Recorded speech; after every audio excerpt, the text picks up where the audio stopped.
Dollar. Dirt on money, no soul.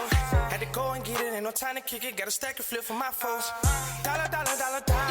Please tell me you can hear me. Don't turn your back and don't neglect me. Just let me know if you need me. Dollar. Let me watch out for my partners. Keep my money long, get my team strong. Let me run away from my problems. Yep, let's get original crew, man. We're back with more of the YouTube darkest videos. This is number 6. We're bouncing around. Sorry, it is what it is. You get them when you get them. But with that being said, this is a little bit longer than normally be, so we're gonna go ahead and jump into it. But before we do, make sure you check out the links in the description box down below. You already know where to go if you want to first part. All you have to do is check out down below. Also, if you enjoyed today's visuals, knock it in with a thumbs up. But let's go, man. Let's hop into it. Let's check it out. Let's see what's about. You ready? I'm ready. Make Halloween fun with one-stop shopping. The sharper you want your memories, the more you need Kodak. How much further will it take to stop? 1 foot, 2 feet, 3 feet. Everything you need for Halloween fun, now at Walton. 4 feet, 5 feet. It's the night he came home. 14 feet. 15 feet. Cigar 2, I'm at the corner.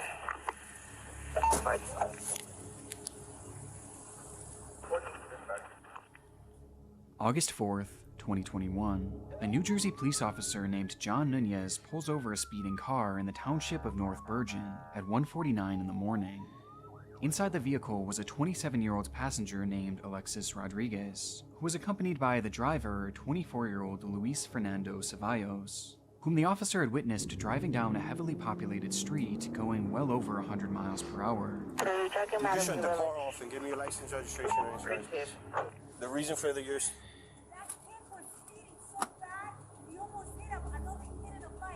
I know. That's why I stopped him. Yeah, that's why I'm stopping you for reckless driving, careless driving, speeding, and the lights you ran, okay? You were doing at least 100 on Kennedy Boulevard. All right, man? You almost struck my car because I was making a right turn. All right. Luis's driving was reckless, to say the least, apparently almost striking the officer's car and several others as he sped through town, breaking numerous traffic laws.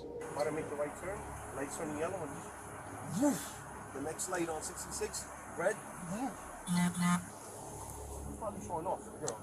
Despite this, Officer Nunez was sympathetic to the pair, as they were young and they were even on their first date. And despite there being grounds for a harsh punishment in a case like this, he made the decision to... No. They don't learn. You don't learn. I learned my lesson. Hell, shit. I ain't gonna hold you. The fastest I've been over 100 several times in a car.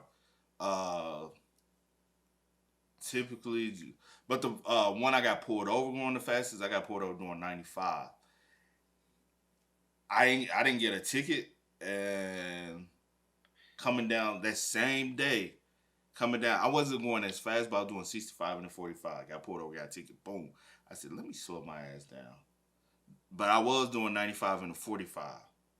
But I was what, 18, 19 at the time? But I was headed to school. I was like, I gotta go. I had a finals and I was running late. So I was just booking it. Yeah. And I got pulled over and I was end up having to be late because of it. But the officer did let me get a pass.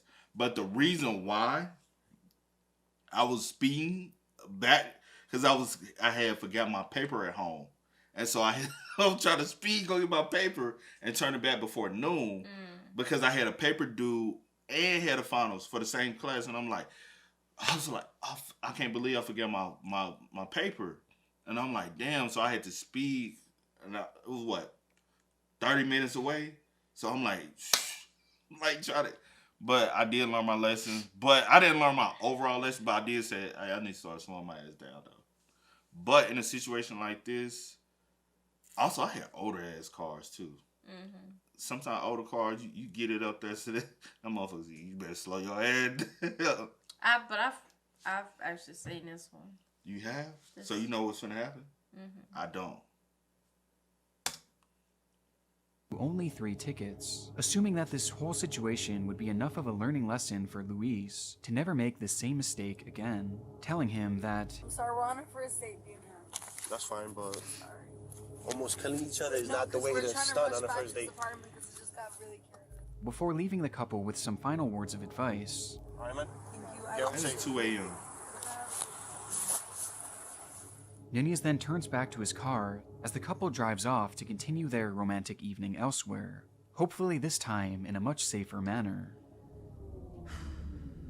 16 feet. 17 feet.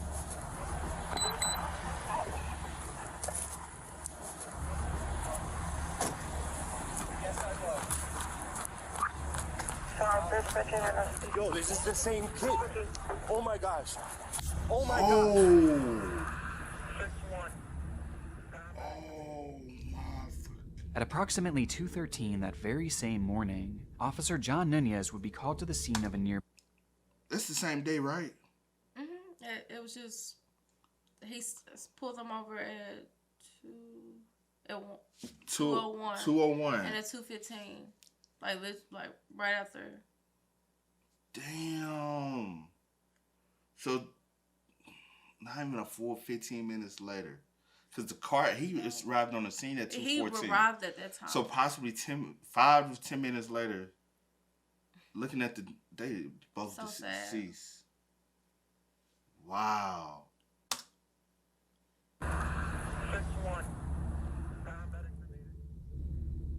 At approximately 2:13 that very same morning, Officer John Nunez would be called to the scene of a nearby accident, only to arrive and discover that the car involved in the wreck was the one that he had just let go, only a mere 10 minutes before. In the vehicle, now destroyed past the point of recognition, were Luis and Alexis, whose bodies were so mangled that just by looking from afar, Officer Nunez immediately knew that the crash had been fatal. We're gonna need a crash team, sir. Crash team, we need a crash team. That's the same car I just had. Fatal. Oh my god. Oh my god. Yo, that's the same car, bro.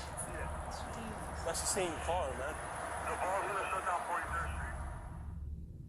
The realization from the officer is devastating, as over the next 2 hours on the scene, you can hear him try and grapple with the situation, talking to fellow officers and even a paramedic, just trying to make sense of what had happened. That's the same car I just had, Sarge. What happened? That's the same car I just had, man. What did you have? That I stopped him for speeding. Are you okay? Yeah, bro, I'm good. It's just, like, bro, I just told you, slow down, man. Like, you just stopped that car? Yeah, just hit him off with three. Like, Oh, that was the same car? yeah, I told them, like, bro, slow down. They're making me get checked out. But I'm fine, man. It sucks. Like, I just literally stopped them for the same thing. Like, yo, relax, slow down, bro. And she's like, no, it's my fault. We're just trying to get home, but it's not your fault. They get into an accident. And I had him stopped a couple minutes before. For speeding? Yeah. Based on the knowledge and news reports that have since been released, another driver had been backing his large semi-truck into a local business to make a delivery when suddenly the couple crashed into his vehicle.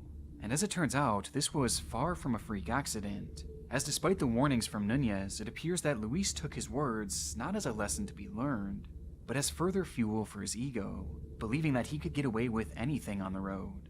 As evident by the fact that just 5 seconds before the crash, it was determined that Luis had been traveling at 124 miles per hour, even faster than before he was pulled over. Wow. The entire clip is genuinely heartbreaking, and in the end, this deadly catastrophe serves as an all-too-important reminder to drive safely on the road, as the video has since been shared all across the internet, where it's since found a home here on the dark side of YouTube. So now you have an officer who's probably holding weight, right? Mm-hmm. But also you don't know if he also possibly can get penalized. Because typically anytime somebody's going that fast, you're supposed to automatically arrest them for reckless driving. Especially when a witness already said he almost hit a child. He almost hit multiple vehicles. Your officer yourself. Yeah. To be honest, a decision, instead of making the right decision at the time, could have made the right decision and arrested him for reckless driving and saved 2 lives that night. That night, yeah, most definitely. But I can't put the blame on him. No. But I'm just saying, if things were different, Yeah. and it could have saved 2 lives. No, it would have. Yeah. That night. Yeah, that night. Yeah. In the future, I don't think he would have learned from it. Also, low key, he looked intoxicated a little bit. The driver does appear to be a little intoxicated. Could have. I don't It's know 2 that. a.m. You speeding like that. You say y'all were on a date. I don't know where y'all coming from and things of that nature. I don't think we properly investigated the whole. What's been going on? It's just when I seen it, it was just so sad. I was just like, wow. Like minutes after.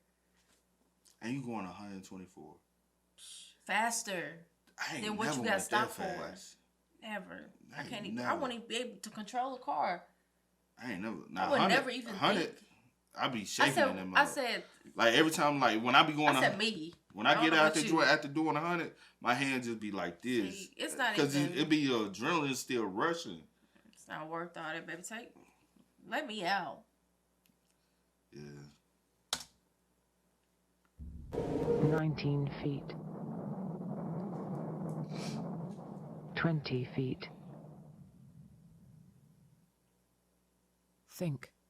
Slow down. Costumes from $1.83 to $3.99. If the valve was suddenly open and your arm was near,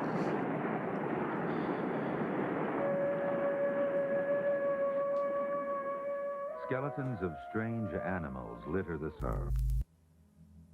As evidenced by our first clip, the fairly mundane task of driving can quickly become life-altering within just the blink of an eye. 1 minute you're cruising along enjoying your ride, and the next you're encountering something straight out of a nightmare.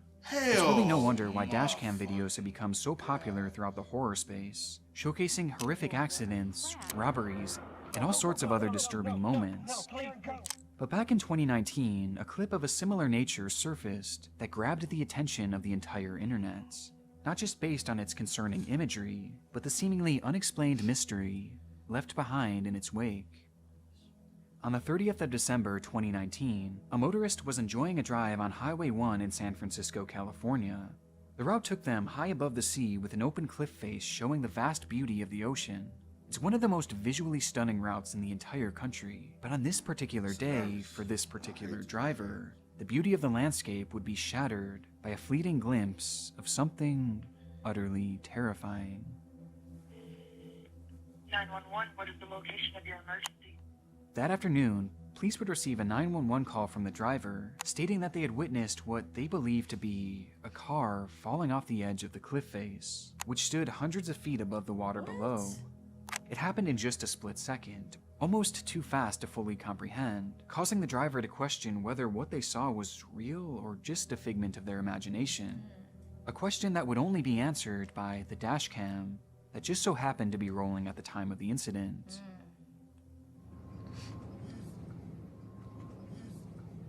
Oh my gosh.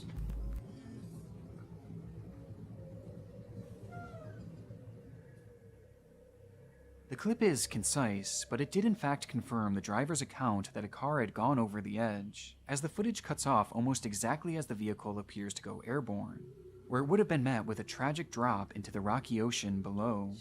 And perhaps most disturbing of all is the speed at which the car was traveling, as it appears as if the brakes were never so much as touched. Within just minutes of the call, rescuers were already arriving on scene, where they would discover tire tracks in the sandy dirt leading right off the edge of the cliff, perhaps an unsurprising indication that the car had actually gone over. But what was surprising was something that happened to be missing from the scene entirely, as when they looked down into the water below, there was no vehicle. Hell no. What? This is too bizarre. What's going on? Immediately, crews scoured the scene in rescue boats, combing the area in the hopes that somehow the driver could still be alive. And yet, they found nothing. No sign of a driver, and no sign of any vehicle. Despite the area being diligently searched over the following days and weeks, all that would be found were a few car parts that were never even matched to the make and model that appeared to go off the cliff that day. And even stranger, despite that exact type of car being determined from the video, no one came forward to report any friends or family members missing who might have owned the same type of car. And this was a unique vehicle too, a green 2009 Lexus SUV, not really one that you would typically see driving around too often. And yet, despite this video being shared all over the news and across the internet, no one seemed to recognize it, and no missing persons cases were linked to this video, leading to the search being concluded with no definitive proof ever being established that a vehicle had landed in that location, or that anyone had even been involved. It was like it never even happened, as the vehicle had just disappeared as soon as the video ended. The clip immediately became a mystery here on the internet, with theories being thrown all around, ranging from something supernatural having happened, to the car somehow being swept up before investigators had gotten there, perhaps entering the water at the perfect angle to which no debris was left behind. True. But maybe one of the most compelling theories at the time was the idea that the video itself wasn't even real, with experts even diving into this theory to see if they can find any proof that this was CGI. Yet their investigation found no evidence that this was the case. And despite this footage seemingly making no sense at all, this video was all too real, and was now left completely unexplainable, as the mystery would fall out of headlines and quickly be forgotten. Until the morning of April 29th, 2020.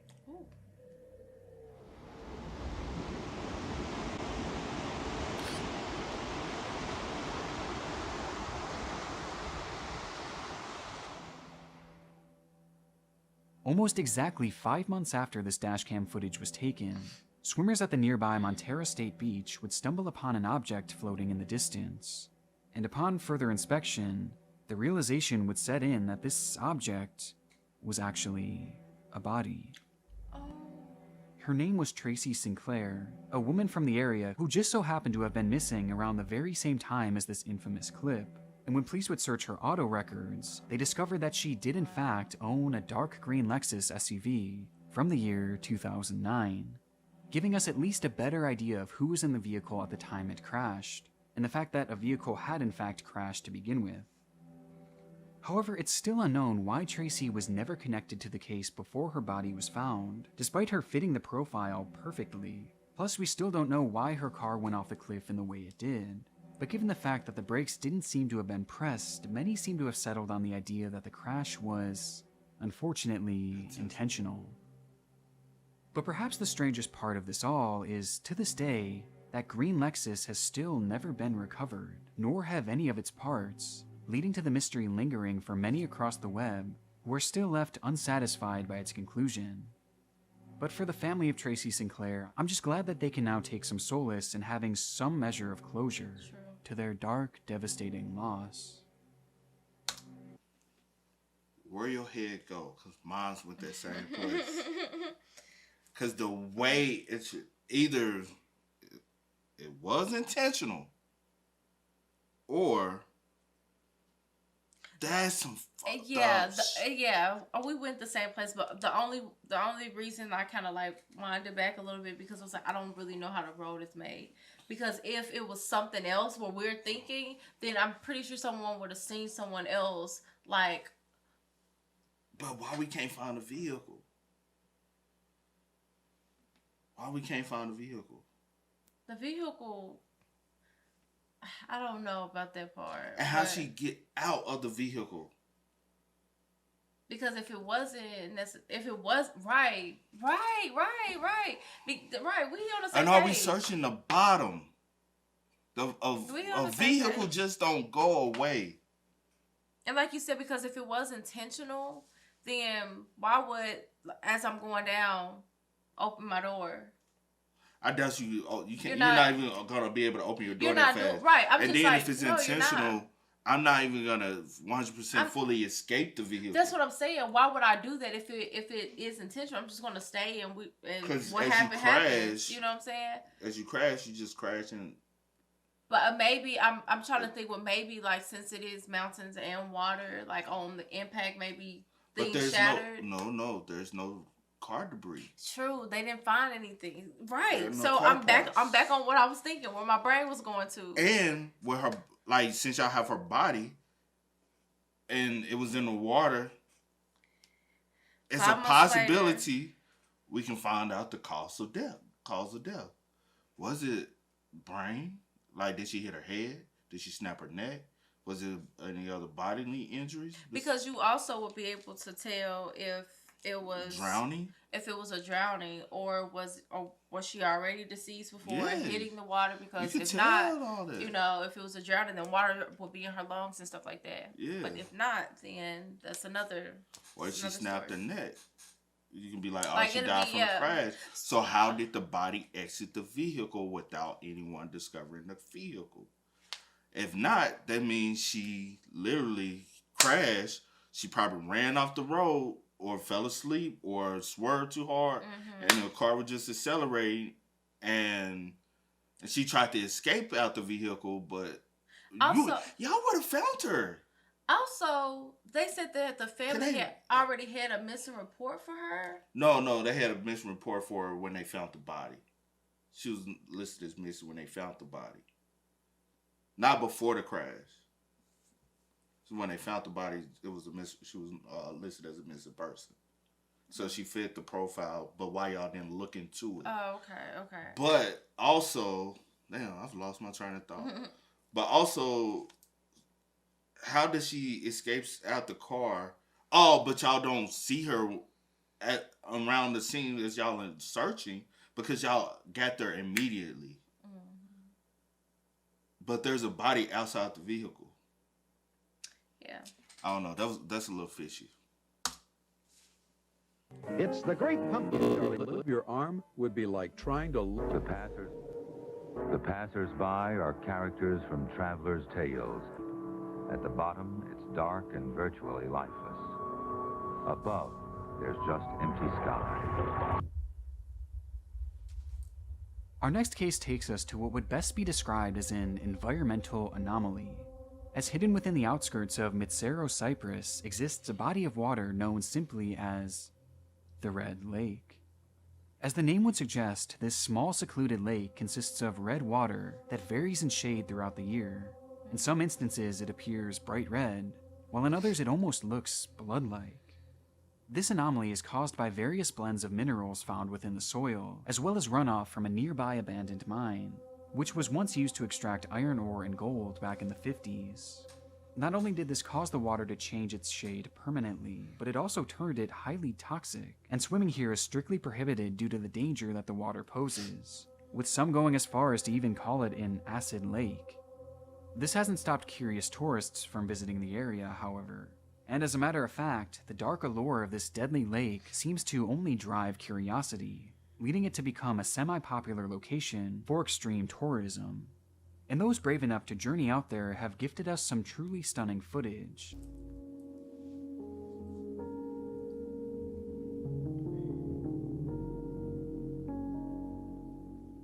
Like this video from YouTuber 2 Wheels 4 Rotors, which shows a stunning overview of this deep red lake from the vantage point of a remote-controlled drone, providing us with a full view of the lake's beauty.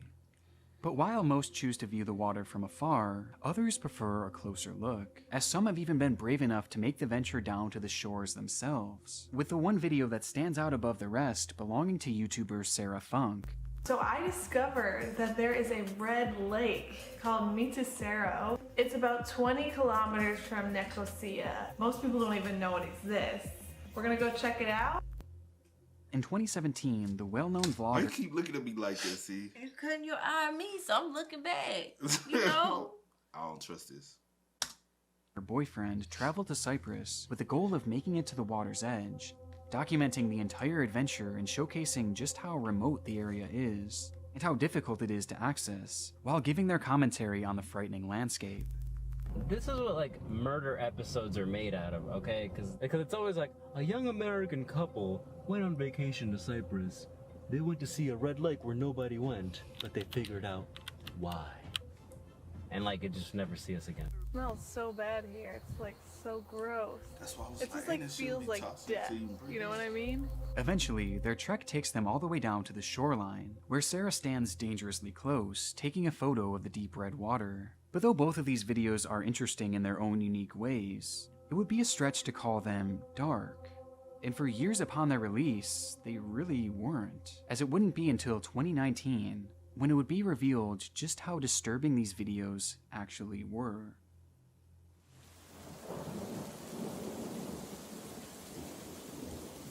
In April of that year, Red Lake and its surrounding area were pummeled by relentless rainstorms, leaving much of the region flooded, including the nearby mineshaft.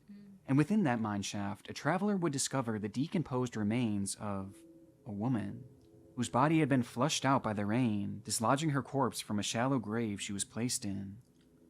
And she wasn't the only one either, as after that discovery, the mine would be searched thoroughly, where yet another woman's body would be found, with both women having passed away due to strangulation, indicating that perhaps this was the work of a serial killer. And so the entire area within and around the mine would be searched from top to bottom, looking for clues or even more bodies.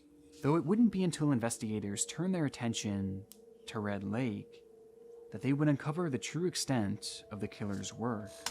That's what I was seeing in my head. I said, it's I'm sorry. yeah. My brain be like... You just be a little delayed. I do be a little delayed sometimes.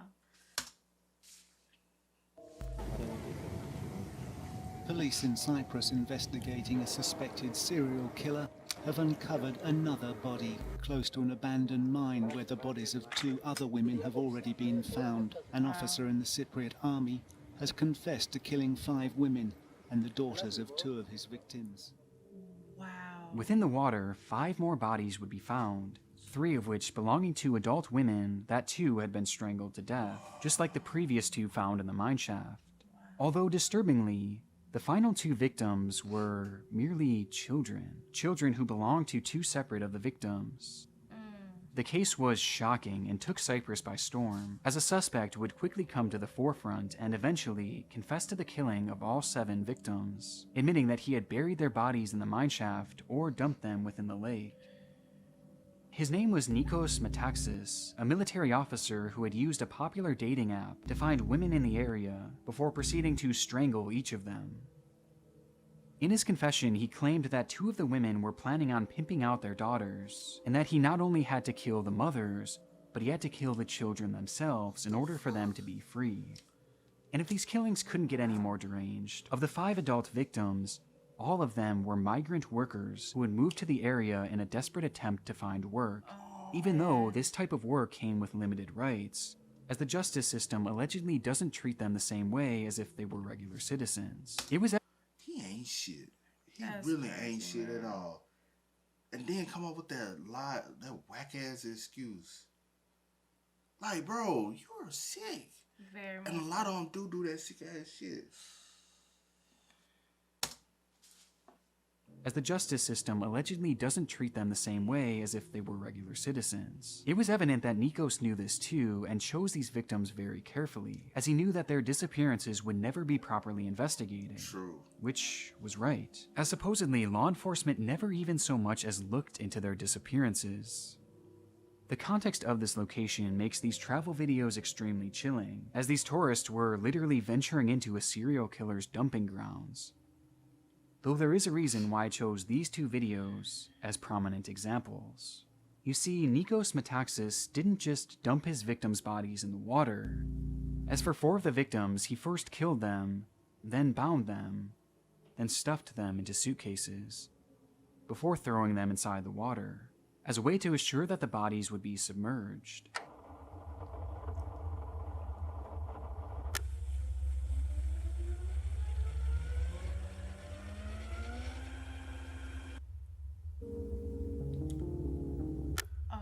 Though years later, one just so happened to wash up to shore, where we can see it from a distance in 2 wheels, 4 rotors video, as his drone flies directly over top of it. Though this isn't nearly as shocking as Sarah Funk's video.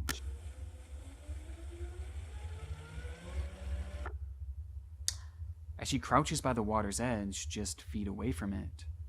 With neither of these 2 creators having any clue that in these moments they were actually videotaping the trapped remains of a lost soul. That's so sad. By the end of the investigation, all 7 victims were uncovered and finally given a proper burial, with their names being Mary Rose Tiburcio, Arian Palanas Lozano, Asmita Kadaka Bista, Eleno Natalia Buena, Maricar Valdez Ariquila, Livia Florentina Buena, and Sierra Ariquila. The case was officially closed in June of 2019, when Nikos was sentenced to 5 consecutive life terms. and will thankfully never see the outside of a prison again. However, his actions have left a permanent dark stain on the work of unknowing creators all across YouTube. The other boy, but as the moon rose, he turned into a... As the cap came free, the rushing water grabbed the driver and...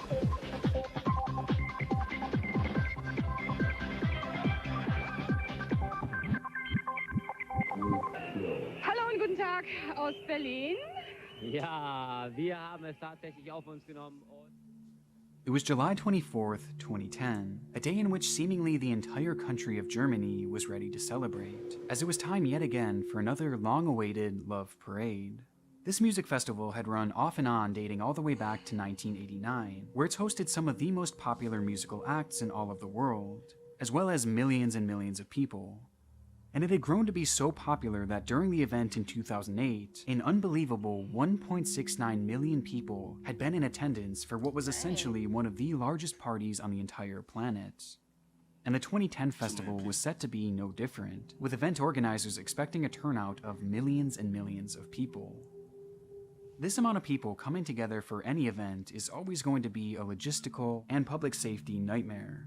Though despite event organizers and officials from the city it was being hosted in expressing their concerns over the size of the venue and its ability to fit so many people, the event was greenlit anyway, and it was determined that should anything go awry, there were proper channels for guests to evacuate in a quick and safe manner.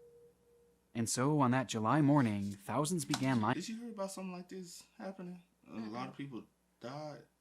I think I heard something like that before. I might be confusing the story. I'm like, did a bomb go off or something? Because I'm thinking, trying to like go in my memory and like, you know. Yeah, I haven't heard it. To experience this one-of-a-kind music festival. To control the crowd flow, the venue offered 2 large entry points that would lead the incoming crowd through a large tunnel which converged into a single main ramp. This ramp would then take the festival goers directly to and from the venue itself, where the party was already getting started. And to help with crowd strain, an additional smaller exit ramp was set up to help manage the high volume of people. And based on the footage found here on YouTube, it seems that at the beginning, people had been flowing in and out of the area with little to no issues, with most enjoying the moment knowing that they were part of history. Though very quickly, a problem would arise, as after just a few hours, the venue itself was supposedly filled to capacity. As a result, law enforcement set up a corridor blocking each of the entrances, as well as a third located on the ramp leading into the venue, in an attempt to stop the crowd from entering the festival. Though this didn't stop the crowd from growing outside the main entrances, as after just minutes, hundreds of thousands of people had gathered, each of whom were desperately trying to get in, pushing their way towards the first and second police corridors. As this was happening, the third corridor was also facing immense strain, as hundreds of thousands of people were attempting to leave the venue through that main ramp, meaning that at all 3 barricades stood countless patrons, all attempting to go in converging directions. Due to this strain, the first corridor would be dissolved, which was followed by law enforcement's decision to remove the second corridor as well, meaning that in an instant, all of these people were now rushing in directly towards each other. And worst of all, despite being allowed into the tunnel, that third corridor remained closed, leading to those walking through the entrance being met by another police barricade, as well as hundreds of thousands of people who were attempting to go the opposite way. It was the perfect storm.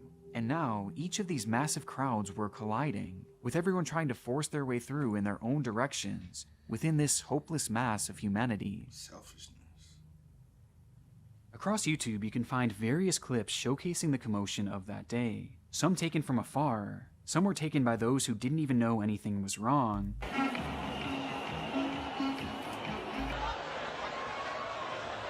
and some taken by those who were trapped in the crowd themselves.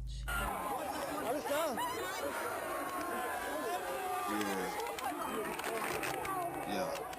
That's why I don't like festivals and stuff. And with the crowd pushing now from all directions, there was just no stopping the force, leading to them being squeezed and slowly suffocated, with the pressure being so great that some had their entire rib cages completely crushed in.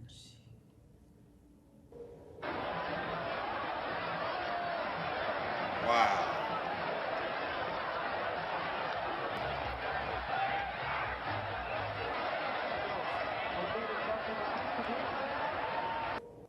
visuals from that day are horrific, with some attempting to climb over the walls, while others had their lifeless bodies lifted above the crowd in a desperate attempt to get them medical attention.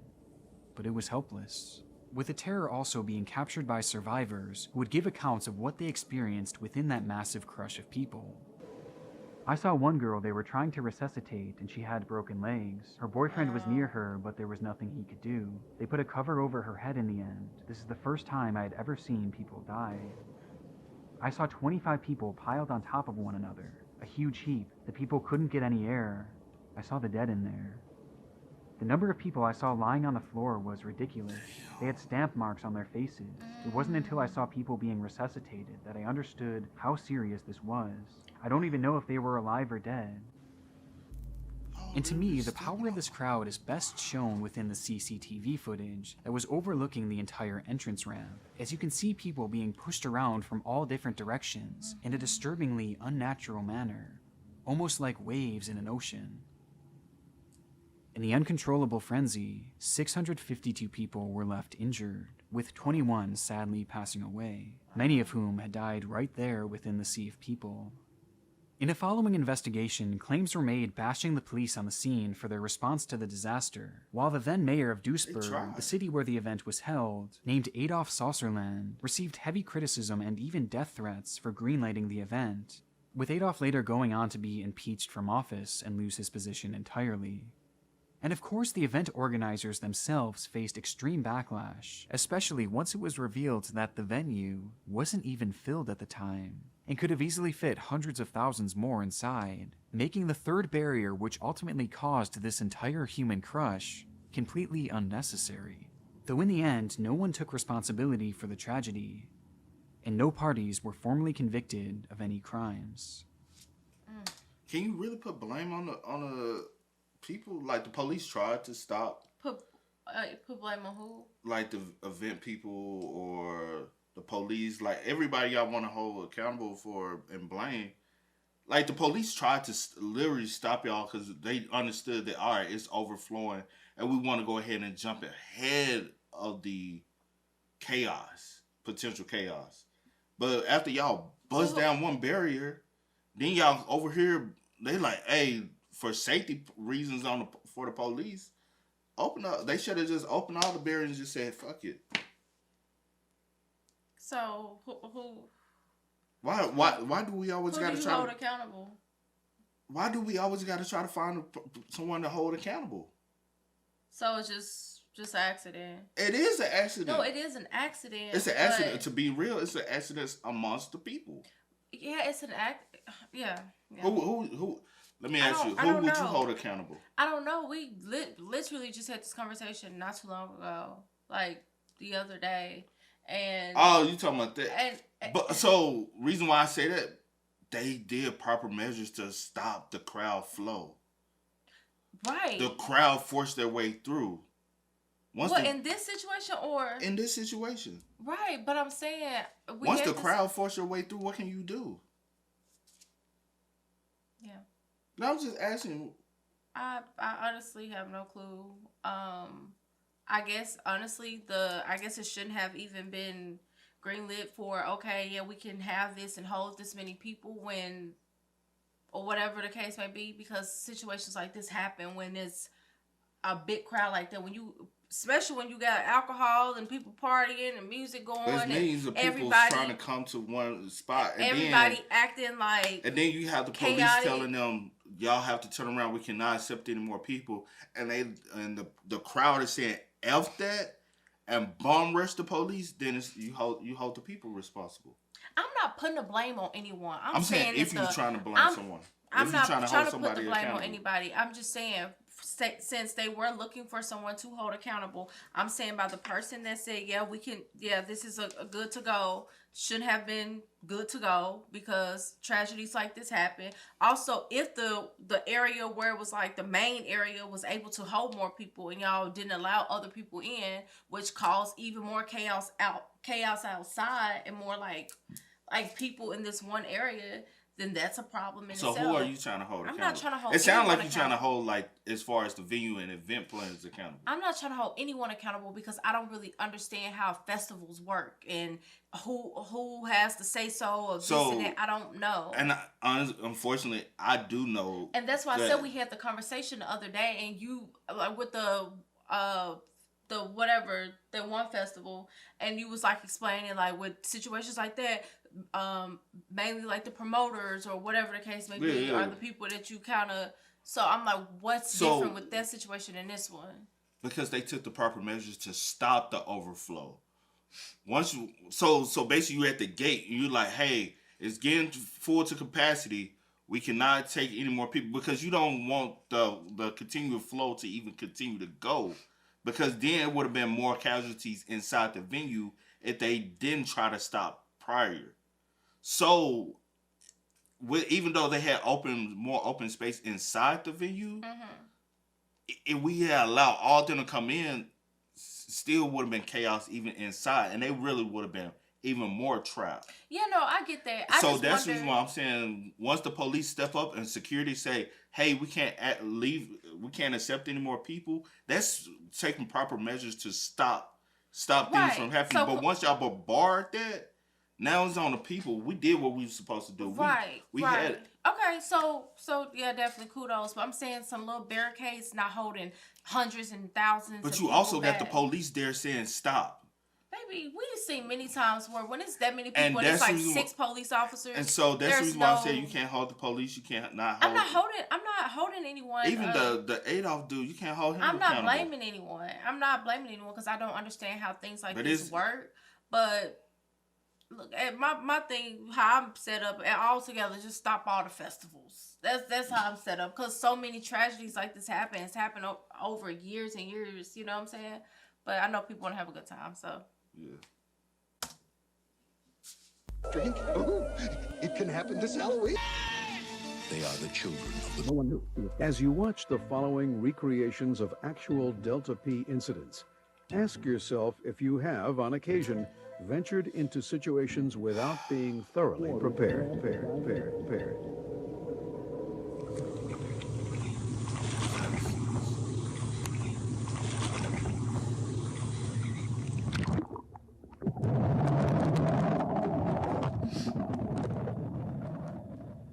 It was the start of a typical day for Kazim Ali as he dives into the waters off the coast of Trinidad and Tobago, proceeding to swim towards a large structure looming in the murky sea. Kazim was working the unique and highly specialized job of being an underwater welder, tasked with making repairs to a multitude of submerged structures that could only be reached by scuba diving. Kazim was employed by the Pariah Fuel Trading Company, who had tasked him and 4 others to perform maintenance on an What? Do I know about this? Yes, we did Mr. Ballin video. Oh, it's that same video? Yeah. They got stuck that inside. same situation? They get stuck inside the little tank. Okay. Yeah. oil pipeline. This pipeline was incredibly long, going on for 1,200 feet below the water, with its 2 ends coming up to a 90-degree angle and rising up to the surface, with these vertical pipes being coined as risers. The system was initially created so that ships could park at the furthest riser and transport their oil through the pipe and out of the other riser, where it would be collected by Pariah. The area in which Kazim and the 4 other divers would be focusing their work on that day was known as Berth 6, which was capped by a hyperbaric chamber, or an airtight enclosure that would allow them to breathe and properly use their welding equipment, despite technically being underwater.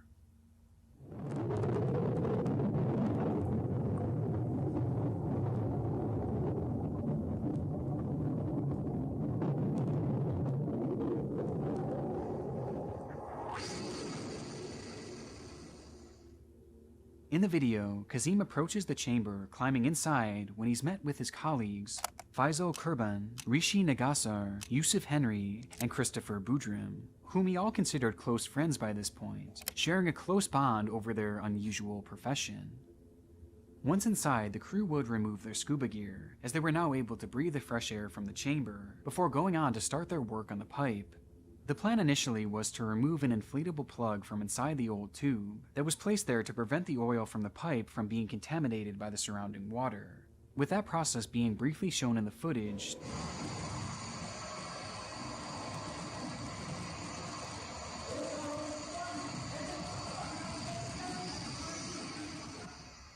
until suddenly...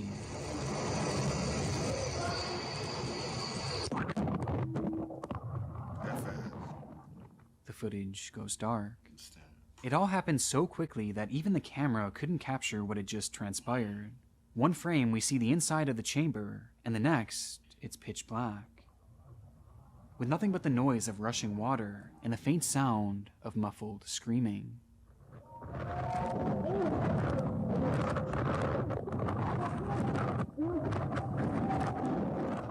Until finally we hear a voice, revealing in part the extent of the situation that had just unfolded.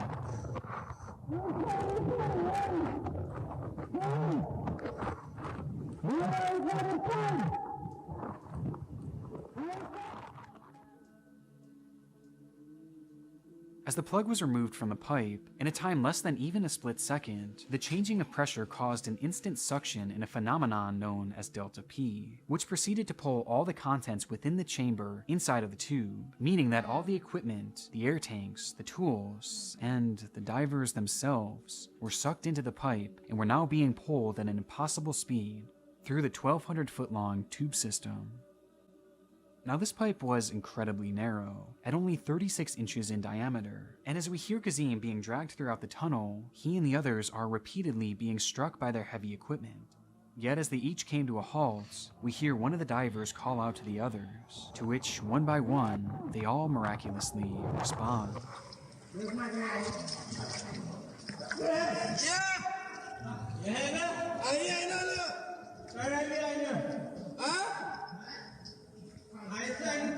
I ain't 35 too.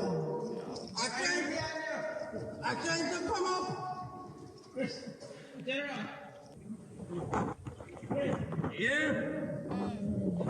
Right behind you, man. Who making all that noise?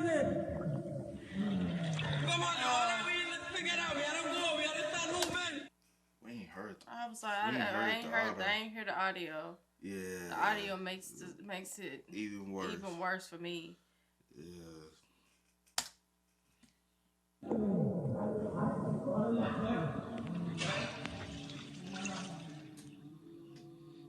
Not only had the five survived the event, but they were all conscious and had managed to stop within an air pocket, meaning that at the right angle they could still breathe. They had somehow survived the nightmare, but had just found themselves in a brand new one. Now lodged deep within the narrow tube, the five men were trapped in complete and total darkness. And on top of this, the pipe was filled with old, slippery oil and water, and the group had no way of knowing where exactly they were. Making the situation even more disturbing, all of the divers were badly beaten up by the debris, with some in significantly worse shape than the others, which became evident as the men try and take stock of the situation. Guys, everything alright with you? No. Any items break? Your leg, alright. 5. Anything happen to you? Yeah. Yusuf, anything happen to you? Yeah, boy. What happened? Alright. And this is where the footage would come to an end. Though for the divers, their ordeal was only just beginning. After minutes of trying to get their bearings straight, it was determined that Christopher Boudrim was not only physically in the best shape, seemingly avoiding any significant injury, but also that his head was in what they believed to be the direction of the chamber, where they had entered the tube, with that chamber being their only hope of escape, as had they accidentally gone to the opposite riser at berth 5, they would have been met with an immovable inflatable plug. Chris knew that he would have to be the one to lead the group out, and so together the five men linked themselves, connecting their feet with the person below them's shoulders, and began to slowly push their way through the darkness, where they would quickly be met with another problem. Despite the group having landed within an air pocket, Christopher could see that the area ahead of him was completely filled with water, and there was no way of knowing just how long that stretch of water could last. It could be just for a few feet, or it could be for hundreds of feet. Though despite the danger, the two men in the front, Christopher and Faisal, decided to press on, leaving the other three men who were too injured to take the risk behind. So they moved forward, pushing on and now holding their breath, inching into the unknown, not knowing when or if their next breath would occur.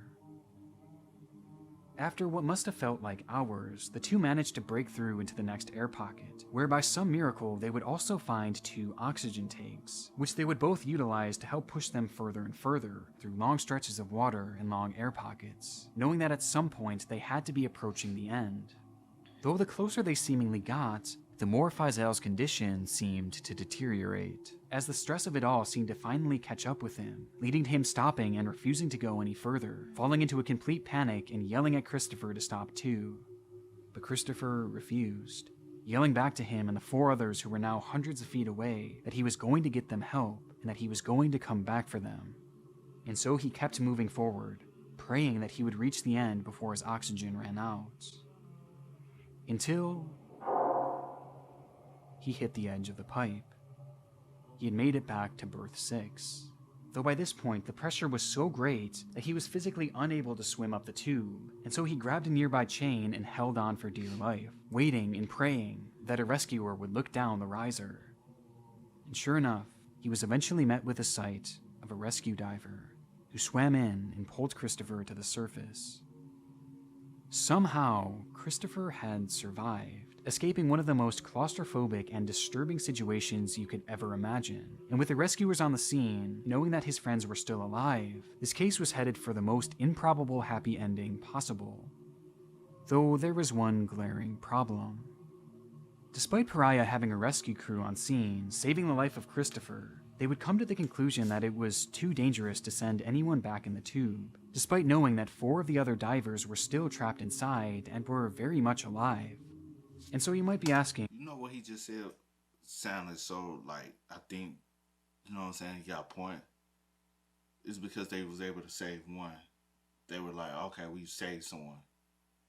And we can be okay with saving. But y'all didn't really like. He saved himself. He fought and saved himself in hopes like that someone will be at the other end to pull him the rest of the way to go get his friends. Yeah. Like, cause this having to like rehear this is like so like. I really feel like the other ones wasn't had a broke leg or broke foot.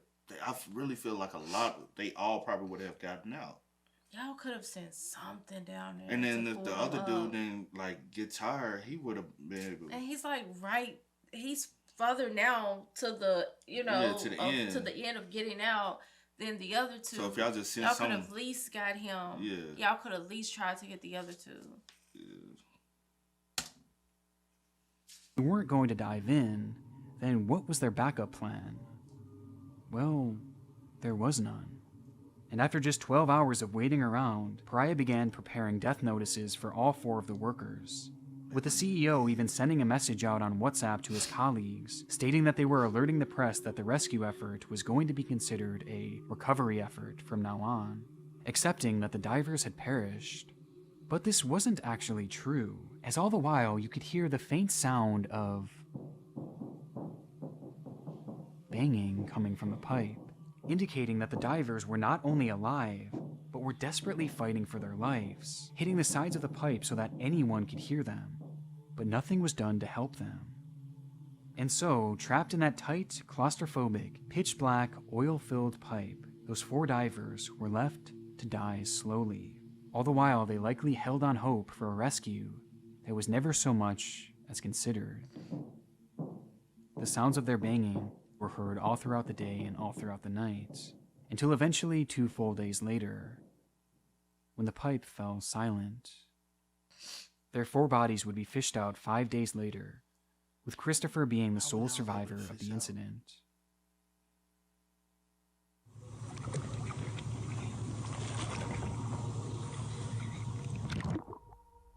This whole tragedy is by far one of the most disturbing I've ever encountered. And the sheer terror of this moment when the men were initially sucked in, and the realization that they had been pulled into the pipe, is only made more horrific once you know the fate of these trapped men. The ones who were severely injured never had a chance to begin with, because the company in charge of their safety literally abandoned them. Christopher became so devastated by the lack of action that he himself even attempted to re-enter the pipe in order to rescue his friends. But he was held back and restrained, as it seemed to be Pariah's plan all along to just wait for the men to die.